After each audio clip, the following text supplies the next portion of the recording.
कहानी का नाम मौत की ड्यूटी।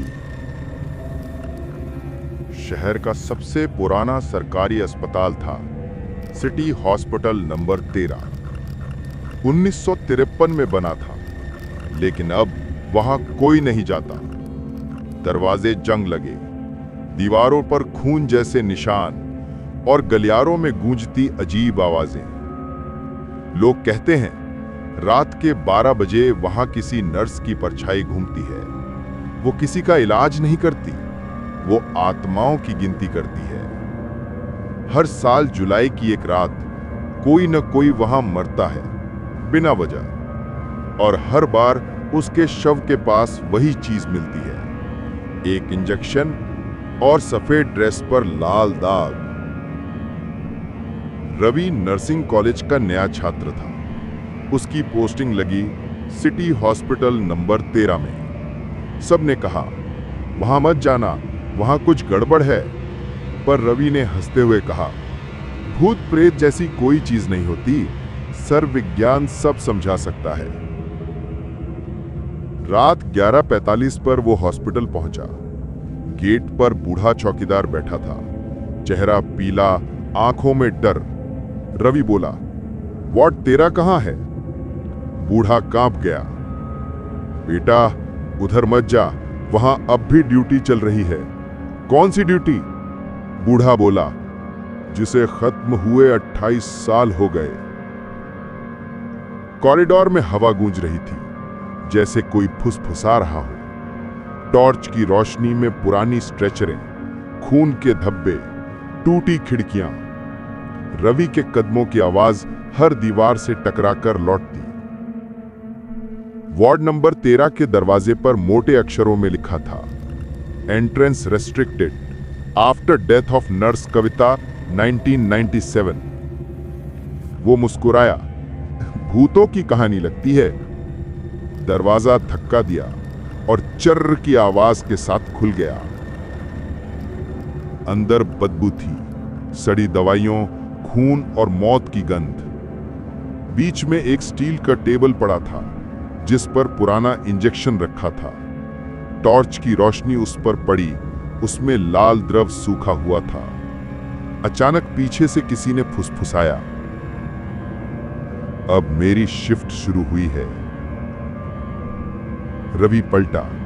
सामने सफेद कपड़ों में एक औरत खड़ी थी, लंबे बाल, झुकी हुई गर्दन और ठंडी सांसें। उसने कहा, ड्यूटी टाइम पर आ गए हो?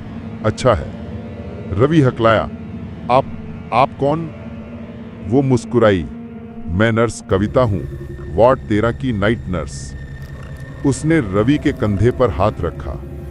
उसका हाथ बर्फ जैसा ठंडा था, लेकिन वजन भारी था, जैसे किसी मरे हुए का स्पर्श। डॉक्टर कहां है? रवि ने पूछा। कविता ने हंसते हुए कहा, सभी चले गए, मौत की छुट्टी लेकर। रवि को पीछे से किसी के रेंगने की आवाज आई। एक मरीज का बेड हिला। वो बेड नंबर 7 था। बेड पर कोई था, पर वो इंसान नहीं था। चेहरा सड़ा हुआ, आंखें फटी हुई और जबान नीली। रवि चिल्लाया, ये सब क्या है? कविता बोली, ये मेरे मरीज हैं जो ठीक नहीं हुए। वो धीरे से आगे बढ़ी और रवि के कान में फुसफुसाई, अब तुम भी यहीं रहोगे, हमेशा के लिए। रवि ने भागने की कोशिश की, पर दरवाजे बंद हो गए। दीवारों से खून रिसने लगा और हर बेड से कोई बोलने लगा, नर्स कविता, मुझे इंजेक्शन मत दो, नर्स कविता, मुझे जाने दो। 100 से ज्यादा आवाजें और सबके बीच कविता की हंसी। रवि ने वार्ड के रिकॉर्ड्स की फाइल खोली। उसमें लिखा था, नर्स कविता सिंह, उम्र 27, डॉक्टर अर्जुन शर्मा की असिस्टेंट, 13 जुलाई 1997 को जहर से मौत। नीचे लिखा था, उसकी आत्मा वार्ड 13 में दिखाई देती है, जो भी उस कमरे में गया वह वापस नहीं लौटा। रवि की सांसें तेज हो गई। उसने टॉर्च घुमाई। कविता अब उसके पीछे नहीं थी, लेकिन आईने में उसकी परछाई दिखाई दे रही थी। वो वहीं थी और धीरे धीरे पास आ रही थी। रवि पीछे हटते हटते बेड पर गिर पड़ा।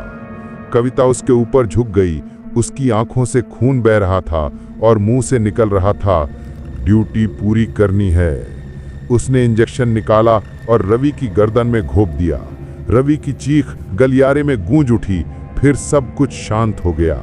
सुबह चौकीदार ने देखा, गेट अंदर से बंद था और वार्ड टेरा में रवि का शव पड़ा था, हाथ में वही इंजेक्शन और पास में लिखा था, नाइट शिफ्ट पूरी हुई।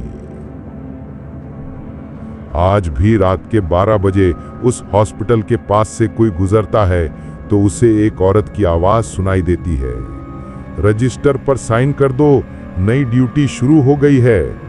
और कहते हैं, जो भी उस आवाज का जवाब देता है वह अगली सुबह तक वार्ड 13 में मिलता है, सफेद कपड़ों में और गर्दन में इंजेक्शन के निशान के साथ। अगर आपको ये कहानी पसंद आई तो लाइक, कमेंट, शेयर और सब्सक्राइब करना ना भूलें।